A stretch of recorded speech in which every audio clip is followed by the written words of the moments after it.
नमस्कार दोस्तों, मैं आलोक फिर आपके सामने उपस्थित हूँ। आज की जो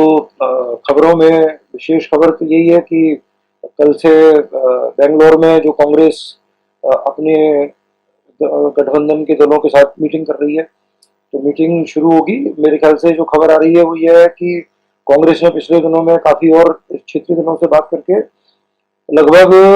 11 दल और जोड़े हैं अपने साथ में, और कांग्रेस अपनी तरफ से पूरा प्रयास कर रही है कि 2024 के इलेक्शन में कैसे वो रिवाइव करे और किस तरह से वो क्षेत्रीय दलों के साथ मिलके भाजपा को चुनौती पेश करे। इधर भाजपा भी जो है वो अपना जो बेस है, अपने जो पुराने साथी हैं उनके साथ दोबारा से मीटिंग कर रही है और उनको कोशिश कर रही है कि वो अपने एम्बिट में लेके आए, जिससे कि 2024 कोई राह जो है भाजपा के लिए भी कठिन ना हो। और जो मुझे ऐसा लगता है कि कुछ राज्यों में तो क्षेत्रीय दलों की चुनौती रहेगी। अदरवाइज जो कई बड़े राज्यों में भाजपा की स्थिति मजबूत ही है, और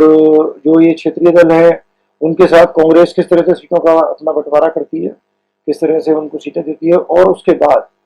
जो सीटें देने के बाद में कांग्रेस की खुद की स्थिति क्या होगी, कितनी सीटें बचेंगी जो कांग्रेस लड़ेगी और उनमें से कितनी सीटें कांग्रेस जीत के आ सकती है, उसके ऊपर सारा दारोमदार होगा। क्योंकि पिछली बार भी जो कांग्रेस ने लगभग 400 प्लस सीटों से इलेक्शन लड़ा था और उसमें से मात्र जो है वो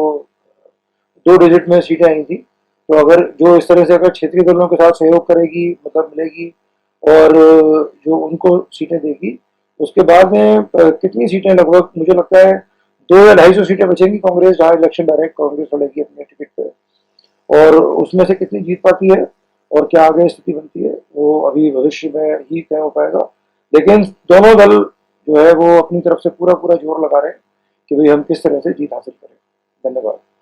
दूसरा, एक मीडिया में बहुत सनसनी काफी टाइम से बनी हुई है। एक जो ये महिला है सीमा हैदर, जो पाकिस्तान से भाग के भारत आई है,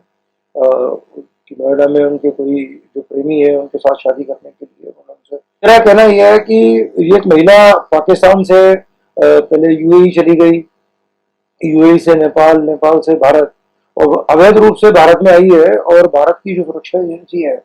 या जो सरकार है वो अभी तक उसको हिरासत में नहीं लिया था। लेकिन अभी एटीएस ने, यूपी एटीएस ने उसको कल हिरासत में लिया है पूछताछ के लिए। तो देखिए, दो चीजें हैं, तो इमोशनल ग्राउंड है, एक देश का अपना सुरक्षा तंत्र है। तो कई सारे लोग जो है वो इस पे शक जता रहे हैं कि भाई ये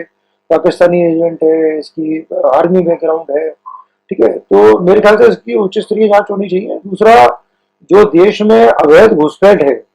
उसकी तरफ भी सरकार को थोड़ा सचेत होना चाहिए कि भाई इस तरह से लोग कैसे जो है वो हिंदुस्तान की सीमाओं को, सुरक्षा बलों को बता के देश में घुस जाते हैं और उनके ऊपर कोई एक्शन भी नहीं हो रहा है। और बाकायदा हमारे देश का जो मेन स्ट्रीम मीडिया है वो उसको हीरोइन बना के घूम रहा है।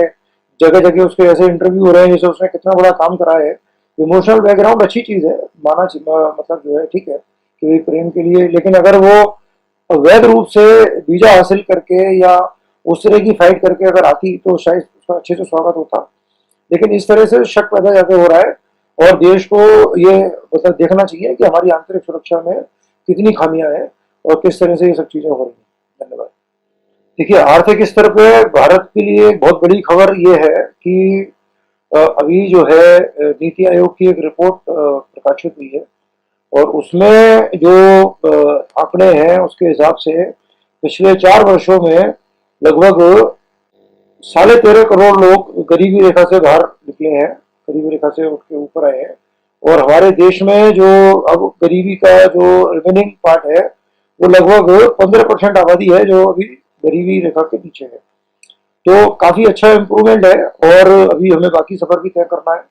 और जो सरकार की नीतियां हैं जिसमें वो गरीबों को आवास उपलब्ध करा रही है, या जो अभी कोरोना की वजह से जो लोगों ने अपना रोजगार खत्म हुआ है, जिन्होंने खोया है, उन लोगों को जो फ्री राशन वगैरह की सुविधा सरकार दे रही है, उसकी वजह से काफी लोगों के जीवन में परिवर्तन तो आया है। तो ये जो पक्के आवास बनाने का काम है,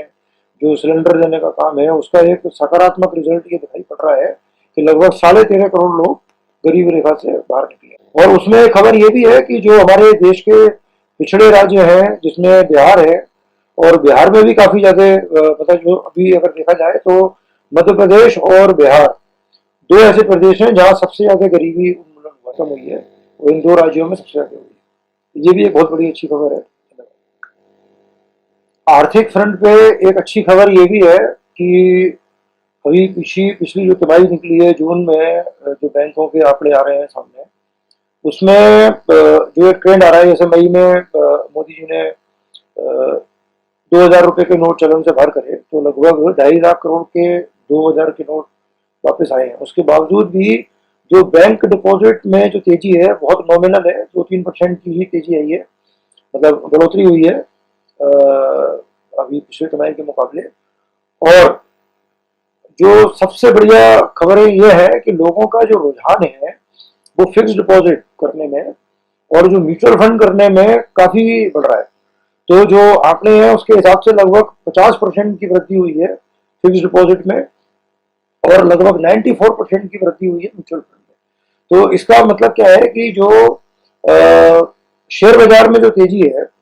उसका जो लोगों में इंटरेस्ट है, जो म्यूचुअल फंड का जो पैसा होता है बेसिकली वो शेयर बाजार में या इस तरह की जो निवेशित होती है पूंजी उसमें लगता है, तो लोगों का रुझान उसकी तरफ बढ़ रहा है। तो थोड़ा सा जो भारत में इसका मतलब ये है कि लोगों का रिस्क एपेटाइट थोड़ा इम्प्रूव हो रहा है पहले से, और लोग चाहते हैं कि वो व्यापार में जो पैसा लगाएं और उसका जो उनको भी लाभ मिले। जैसा कि आपको विदित है कि सरकार ने जून में गोल्ड बॉन्ड की सीरीज जारी करी थी, सॉवरेन गोल्ड बॉन्ड की, और उसकी एक रिकॉर्ड बिक्री हुई है। उसमें लगभग इस सीरीज के जो अभी गोल्ड बॉन्ड जारी करे गए हैं उसमें लगभग 8 लाख तोले सोना लोगों ने खरीदा है। और अभी तक 15-16 में पहली बार जब ये गोल्ड बॉन्ड जारी हुए थे, जब से लेकर अब तक लगभग इस डिजिटल माध्यम में लोगों ने 110 टन सोने में निवेश करा है। तो ये इस बार जो अभी ये बॉन्ड जारी हुए हैं एक महीने के अंदर, जारी होने के एक महीने के अंदर, ये अभी तक की सबसे बड़ी बिक्री है, जो 8 लाख तोले लगभग लोगों ने इन्वेस्टमेंट डाली है सोने के अंदर। टमाटर के बढ़े हुए रेटों से परेशान लोगों के लिए एक अच्छी खबर ये है कि भले ही टमाटर के रेट जो है वो 4 गुना 5 गुना हो गए हो, 20 रुपए किलो का टमाटर जो है वो 100 रुपए किलो तक बिक रहा है, लेकिन जो टमाटर की प्यूरी बाजार में कंपनियां बेच रही हैं उन्होंने अपने रेटों में कोई वृद्धि नहीं करी है। तो जो प्योरी का रेट पहले था वही रेट अभी है, और उसका जो वर्तमान रेट से भी आगे बढ़ने के अभी कोई आसार नहीं दिख रहे हैं, क्योंकि जो टमाटो प्योरी बनाने वाली कंपनी है, एक तो वो जो किसान से खरीदती हैं या जो होलसेल मार्केट से खरीदती हैं, उनके पास में अगले साल तक के लिए अपने पास भरपूर स्टॉक है प्योरी बनाने का, तो उनको नहीं लगता है कि अभी वो अपने रेट में कोई परिवर्तन करेंगी। तो जो व्यक्ति टमाटर के बगैर नहीं रह सकते हैं, उनको सब्जी में स्वाद चाहिए टमाटर का, तो वो लोग ये भी कर सकते हैं कि वो टमाटर की प्यूरी इस्तेमाल करें, क्योंकि उससे उनके खर्चे में कोई असर नहीं पड़ेगा। तो ये एक अच्छी खबर है कि भाई कम से कम कोई ऐसा उत्पाद अवेलेबल है जो टमाटर की कमी पूरी कर सकता है। रोजगार के क्षेत्र में एक अच्छी खबर आ रही है कि पिछले वित्त वर्ष में लगभग प्राइवेट सेक्टर में 1.5 करोड़ लोगों की भर्तियां हुई हैं। तो जो एक अनएम्प्लॉयमेंट का एक बहुत बड़ा मुद्दा हमारे देश में रहा है, और हम लोगों को लगता है कि भी जो है वो रोजगार नहीं पैदा हो रहे हैं, जबकि जो प्राइवेट सेक्टर है वो अपना कंट्रीब्यूशन लगातार देता रहा है। और जिस तरह से देश में आज की डेट में स्टार्टअप्स को लेके और जो नई इकाइयों को लेके जो एक माहौल बन रहा है,